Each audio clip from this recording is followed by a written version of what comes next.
Shalom, shalom, tudo bem? O tema que nós vamos abordar hoje é um tema que é muito vasto, é muitíssimo vasto, então nós vamos fazer aqui um sobrevoo só apenas, né? Mas para que vocês tenham uma ideia, o que que nós vamos tratar hoje, né? O que nós vamos tratar hoje é, na perspectiva judaica, o que que acontece com a alma passo a passo, dia a dia, logo após o seu falecimento. Olha, essa é uma dúvida de muitas pessoas mesmo, por causa da confusão mesmo que foi gerada, né, através de várias más interpretações da Bíblia, dogmas que foram colocados. Então, nós podemos perceber que esse é um tema realmente que mexe muito com a curiosidade, né, aguça muito a curiosidade do ser humano. As bases que nós vamos utilizar aqui seriam escrituras da Kabbalah e do Zohar, que foram praticamente entregues a Moshe e foram propagadas com conhecimento daí diante de muitos séculos e séculos e milênios. Tudo começa na criação. Vamos examinar a criação. Então, o texto bíblico aqui de Bereshit, que é Gênesis 2:7, diz o seguinte: E formou Deus o homem do pó da terra e insuflou em suas narinas o fôlego da vida. E o homem foi feito alma vivente. Deus conhece a alma do ser humano. Foi ele mesmo que a criou. Deus mesmo também fez essa separação na hora da criação. Como nós vamos ver ali num texto de Eclesiastes 12:7. Então, o nosso corpo voltará para o pó da terra, de onde veio, e o nosso espírito voltará para o eterno que o deu. O corpo retorna para a terra, o espírito, ou a alma, né? A alma, vamos colocar assim, né, para ficar bem conhecido, né, retorna ao Criador. Existe uma experiência que todas as pessoas elas descrevem, né, principalmente aquelas que tiveram uma experiência pós-morte, né? Ou seja, elas morreram, foram declaradas mortas, mas voltaram a viver. Então, essa experiência, em geral, as pessoas dizem que elas veem como se elas estivessem numa caverna, e nessa caverna existe uma luz vindo do alto no fundo dessa caverna, no fundo dessa caverna. É uma luz muito intensa, uma luz espiritual, né, que atrai a alma das pessoas. Vejam, elas foram consideradas clinicamente mortas, mas voltaram à vida, por motivos que o Eterno daí sabe, né? Então, essa gruta que nós vamos falar aqui é uma gruta que aparece dentro da Torá, aparece essa gruta. Hoje em dia, nós podemos reconhecer, por exemplo, quando Sara morre, né, Abraham ele procura um lugar para enterrar a Sara. E ele vai a esse lugar já com pistas já, né, que Adão e Havá teriam sido sepultados ali. Na verdade, nós estamos falando da Capela dos Patriarcas, a Capela de Merat Marpelá, HaMarpelá, não, a capela, a Gruta de Marpela. Essa gruta, onde os patriarcas estão enterrados, ela funciona como um portal deste mundo para o mundo vindouro. Então, todas as almas de todas as pessoas que vivem nesse mundo, elas irão passar por essa caverna. Isso foi colocado, né, Abraão, né, ele coloca, ele paga um preço altíssimo por ela, né, e para que Sara fosse enterrada, porque ele sabia que ali se encontrava também era o túmulo, né, de Adão e Havá. Existe uma relutância em relação à alma, né? Está profundamente ligada ao seu corpo durante a vida. Por quê? Porque o corpo foi morada dela por toda a vida. Então a alma ela se sente profundamente ligada. E muitas vezes ela não quer deixar, ela não quer, no momento da morte, ela não quer abandonar o corpo. Ela está muito ligada ao corpo. Só que existe uma atração, no final da caverna existe essa presença divina, essa luz divina, a Shekinah do eterno, né?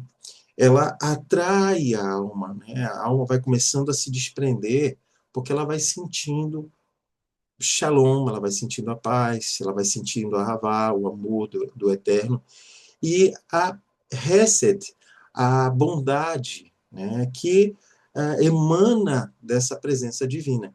Essa bondade, ela não tem como comparar, não tem, é uma coisa assim, inebriante para a alma, e a alma, ela sente vontade realmente de prosseguir em direção a essa luz. Para os justos, para os justos, essa Shekinah se aproxima que eles se aproximam, ela aparece logo depois do falecimento da pessoa. Então ele vê a pessoa que falece, um tzadik, uma pessoa justa, ela falece e ela adentra essa caverna e vê essa luz divina.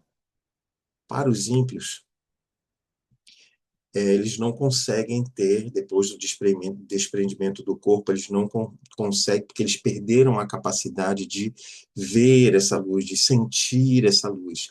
E aí a alma caminha para um outro ponto, né? Nós vamos ver, né? No caso é a Guénon, né? Nós já vamos falar disso daí.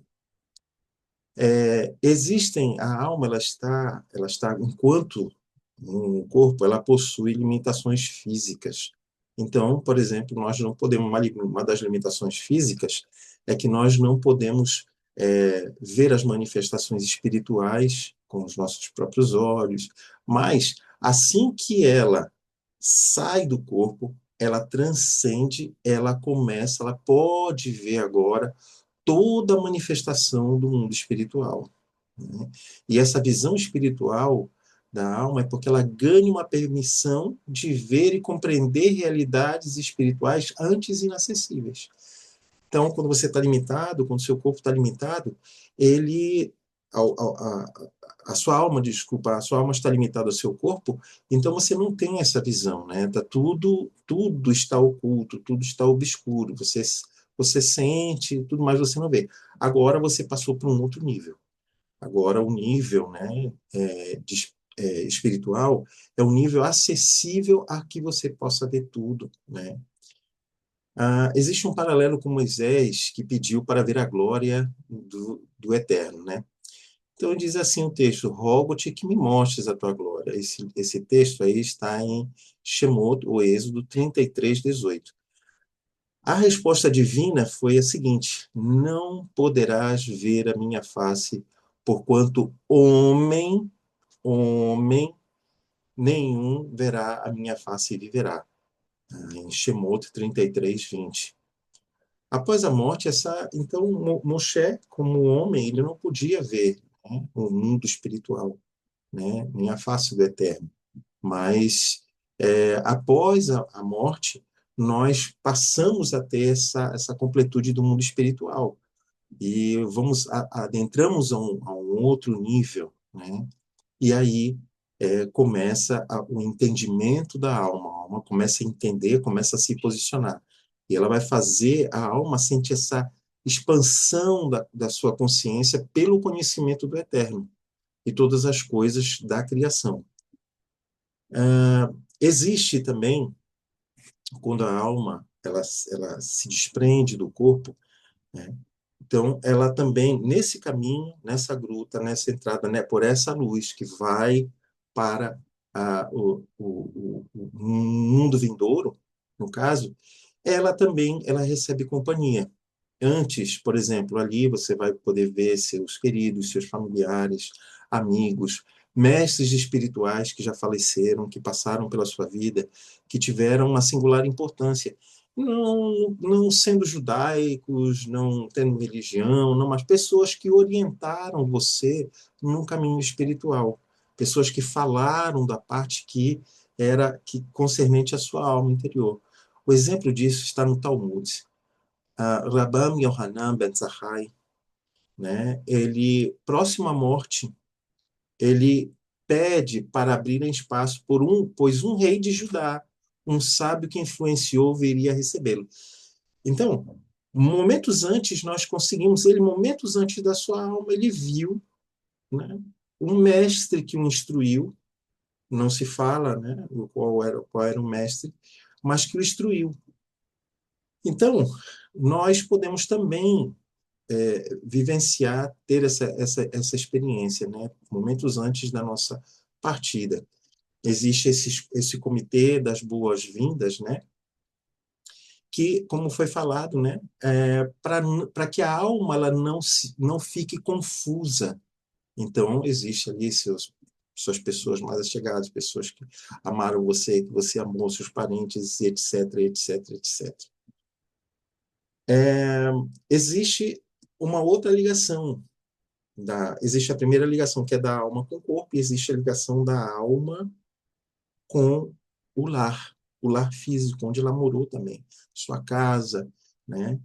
E nos 3 primeiros dias, porque existe uma sequência crescente, nos 3 primeiros dias, a ligação ainda com o corpo e as memórias e tudo, a alma, ela visita o lar, né?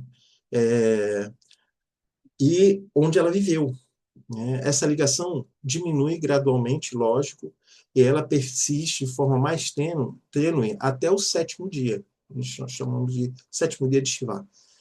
Então, veja que é interessante algumas coisas que você pode fazer, né? São importantes nos ritos funerários, né? A alma se importa com o tratamento dado ao seu corpo, o seu lar terreno. Então, no judaísmo, né, existe uma comissão de pessoas, tanto para homens quanto para mulheres, que vão fazer, né, tratar o corpo da pessoa que morreu. Então, tudo é tratado com muito cuidado, o corpo ele é higienizado, e uma série de procedimentos que você observa com esse corpo. Então, né, existe uma lavagem, né, existe um processo, né, tá, né, vestimentas brancas, tarim, né, e um enterro digno, que é kivurá, tá? Então, o que seria esse enterro digno? Então, pessoas que vão, por exemplo, né, que fizeram parte da vida daquela pessoa, vão para lá, né? É recitado o Kadish, né, que é uma oração para os enlutados, né? Então, a alma, quando percebe isso, ela sente, né, as orações, né, para elevação, ajudar na elevação dela, né? Mas também acontece o outro lado. A alma, o corpo, quando ele é maltratado, quando ele é cremado, né, a alma sente também. Ela não vai sentir a dor do corpo, logicamente, o corpo em deposição. Iov já fala disso, já fala do corpo em decomposição. Mas a alma, ela sente isso, né? E ela se entristece. Ela se entristece, né? Por isso que não é bom você cremar, né, pessoas, não? Porque a alma ainda está ali, né? A alma ouve o que é dito durante o enterro, no período de luto ou Shiva, nos 7 dias. Ela ouve o que é dito, então temos que cuidar para dizer. Por isso que é bom abençoar, né? E falar bênçãos em relação àquela pessoa, falar bem daquela pessoa. Nossa vinda aqui não foi para julgar ninguém, nós não temos esse poder, nós somos passíveis de julgamento. E o Eterno, ele conhece isso, né? Então, quando da mesma forma que eu elevo, eu posso ajudar na elevação daquela alma, né? Dizendo bênçãos, proferindo bênçãos, orando por aquela alma e tudo, e dizendo, né, que a memória dela que é importante, a memória dela, né, seja bendita. Então, para que mesmo depois que ela parta, as pessoas lembrem daquela pessoa, mas com uma pessoa de memória boa, memória no eterno, né? A alma sente a dor do corpo, mas não, é como nós falamos, mas não a sua carne, né? Falamos em Iov, né? Iov 14, 22, mas a sua carne, nele tem dores, e a sua alma nele lamenta. A carne tem dores, e a alma lamenta por essas dores. Não é que a alma sinta dores, mas ela lamenta por isso. Não é uma dor física, né? É uma dor de angústia espiritual, né? O seu antigo lar está em processo de decomposição, ou seu antigo lar está sendo violado, ou seu antigo lar está sendo destruído. Então, isso é muito importante na hora, né, em relação à alma, né, da pessoa. Existe, após isso, nós vimos Hebreus, né, também um texto de Hebreus, que após a morte, né, é facultado ao homem morrer uma vez só e logo após vir o juízo. Esse juízo em hebraico chama-se Din Manefesh. Din Manefesh. Então, esse é o julgamento da alma.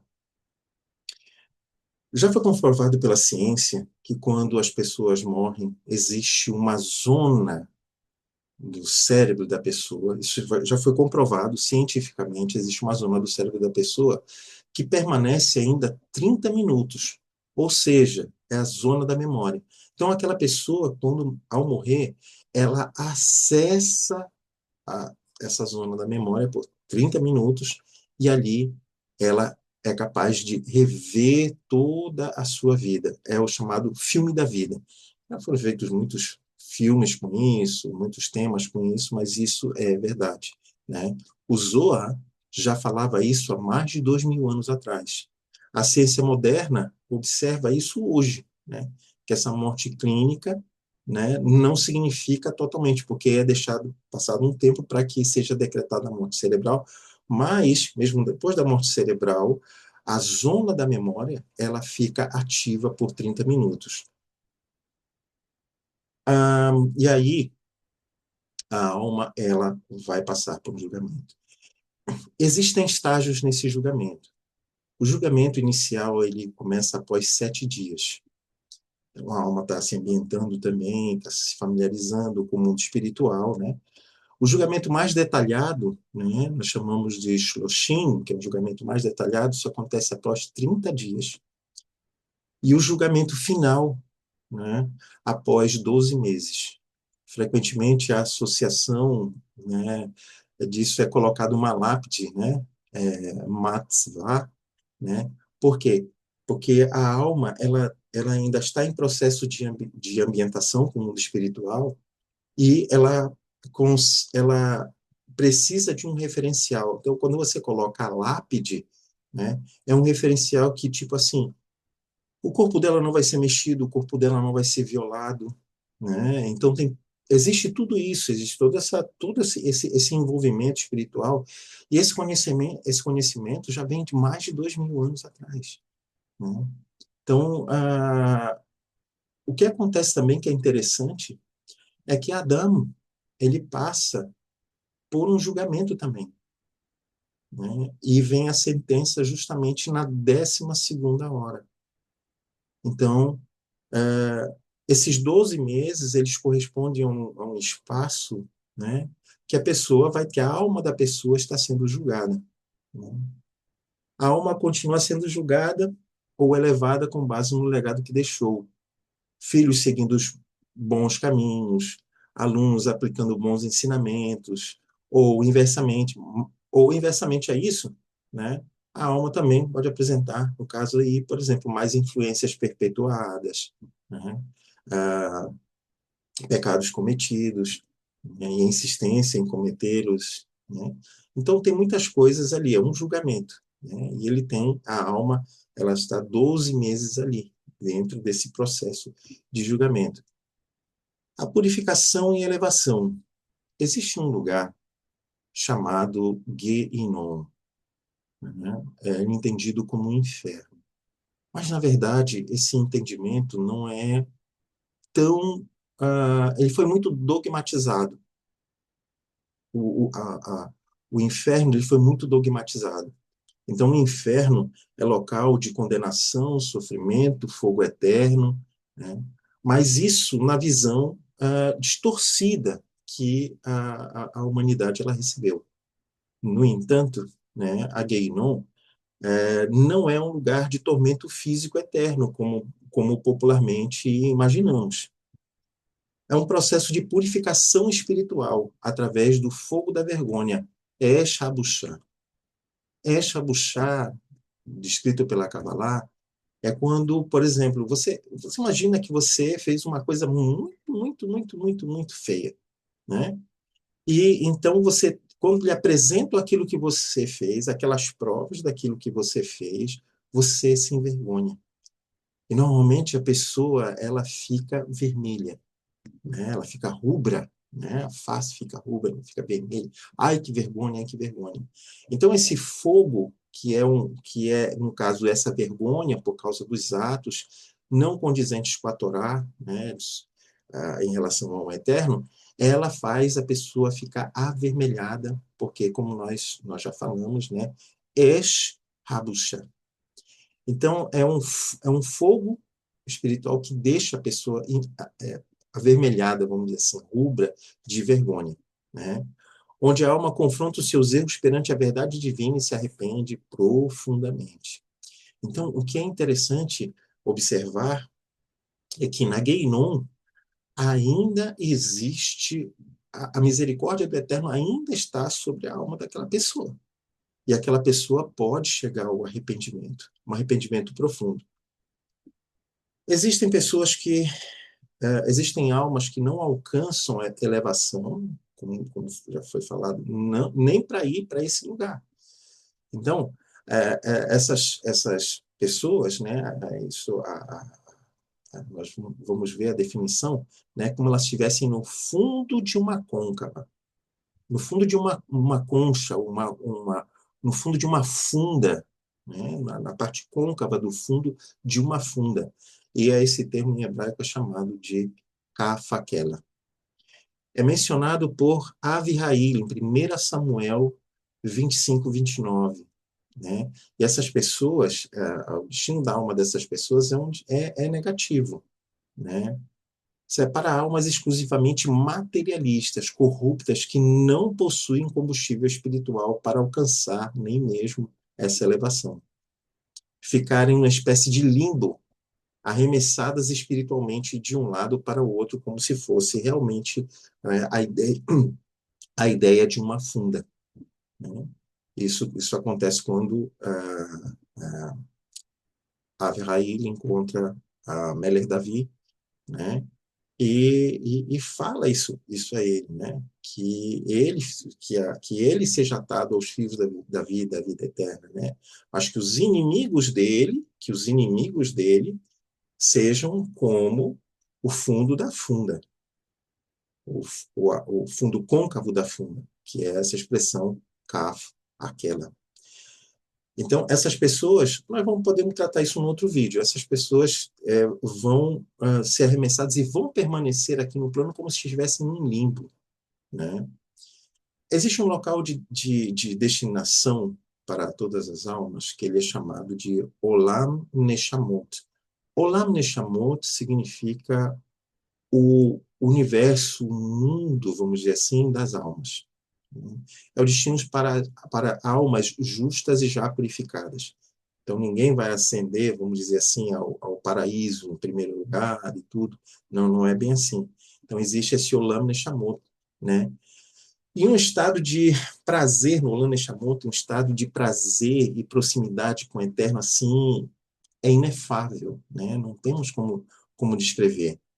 Nem o paraíso com recompensas físicas, com existência puramente espiritual, né? Não é esse caso. Então, existe o Olam Neshamot, que é para lá onde as almas vão migrar primeiramente. A ressurreição dos mortos, né, é um outro caso, né, que vem justamente por causa dessa formação do Olam Neshamot, chamada Terriat Hametim, em hebraico, Terriat Hametim, a ressurreição dos mortos. Existe uma crença fundamental da presença de em diversas passagens bíblicas nós podemos encontrar isso. Daniel 12, 12, 2 E muitos dos que dormem no pó da terra ressuscitarão, uns para a vida eterna e outros para a vergonha e desprezo eterno. Então, aí foi aquilo que nós falamos sobre o Cafaquela.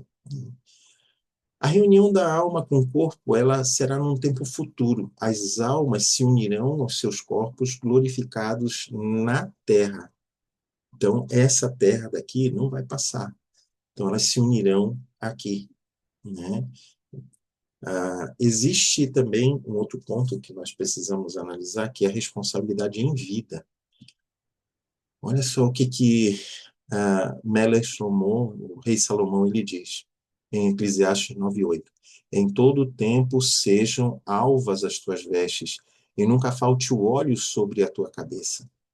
Sejam alvas as tuas vestes. Então, procuremos essas vestes alvas, né, simbolizam a alma pura, livre de pecados e repleta de boas ações. Então, não podemos, vamos dizer assim, né, vulgarmente, nós não podemos bobear. Então, existem pecados, mas existe também, né, a teshuvá, que é um caminho de retorno, e existe o tikkun, que foram colocados justamente pela misericórdia do Eterno para que as pessoas pudessem ser perdoadas. A pergunta é, o Eterno, ele perdoa quando você vai a ele, mas o importante é você se perdoar. E para teshuvá, tikkun, né, existem passos, não são só passos que eu imagino que existam. Não, existem passos na Torá que já foram colocados em relação a isso. Então, nós precisamos nos perdoar obedecendo esses passos. Perdão completo. Eu estou me referindo a perdão completo. Fazendo teshuvá e tikkun. Não adianta só fazer retornar o caminho, mas eu não consertar as minhas atitudes. Então, nós temos que pensar bem nisso. A vida é uma preparação para o encontro com o rei, então eu tenho que estar com essas vestes alvas, eu tenho que me apresentar perante o rei, né, bem realmente vestido, sem estar sujo. Então, é isso que Salomão ele fala.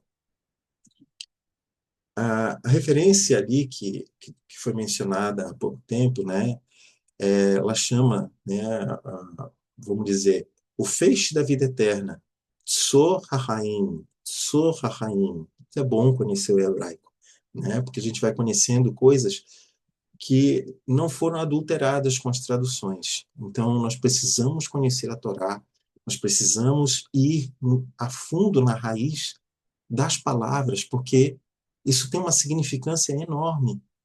E isso é capaz de mudar o meu entendimento e mudar o meu conceito e mudar o meu caminho para eu retornar para o caminho realmente do eterno. 1 Samuel 25:29, né? Então, Abigail, né, fala para Davi assim, que a tua alma esteja atada nos feixes viventes para com o Senhor teu Elohim. Nossos atos nessa vida moldam nosso destino eterno. Eles são um reflexo para a eternidade. E nos aproximam do Criador ou nos afastam dele. Com isso, nós buscamos colocar para você, né, que nos vê aí, uma visão geral, né, sobre a morte. Porque isso é um tema de discussão que entristece a alma das pessoas hoje em dia. Então, eu tenho caminhos para a minha alma. E esses caminhos, eles são definidos pelas minhas escolhas. As escolhas que eu fizer nesse mundo serão colocadas perante o Eterno no mundo vindouro. Porque temer ao Eterno já é o começo da sabedoria para qualquer alma. Porque quando eu temo ao Eterno, quando eu me coloco nesse lugar, eu amplio a visão da minha alma, mesmo neste mundo. Então, se eu amplio a minha visão, mesmo neste mundo, Eu sei qual é a destinação da minha alma. Eu sei que na hora que eu fechar os meus olhos físicos para este mundo e meus olhos espirituais se abrirem para o mundo vindouro, é o que eu desejo tanto para mim quanto para você, que nós entremos naquela caverna, na caverna dos patriarcas.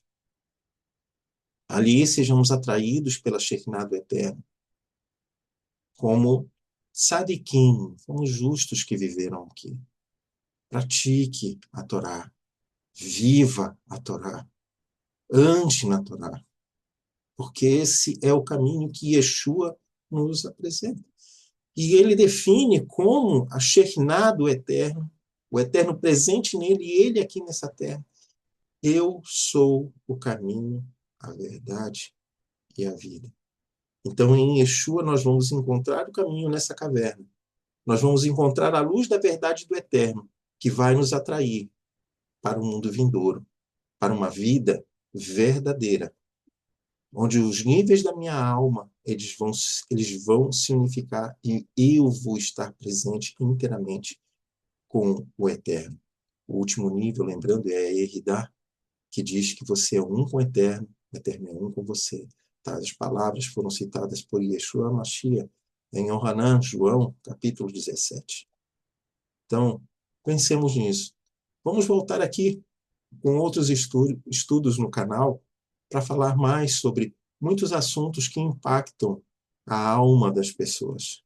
Nós somos uma vida física nesse mundo, mas uma vida espiritual nesse mundo e no mundo vindouro.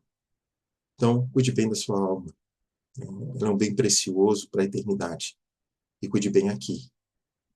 Todos nós podemos lavar, né, as nossas roupas para lavar pela Torá, pela palavra do Eterno, para estar na presença do Eterno naquele dia como justos.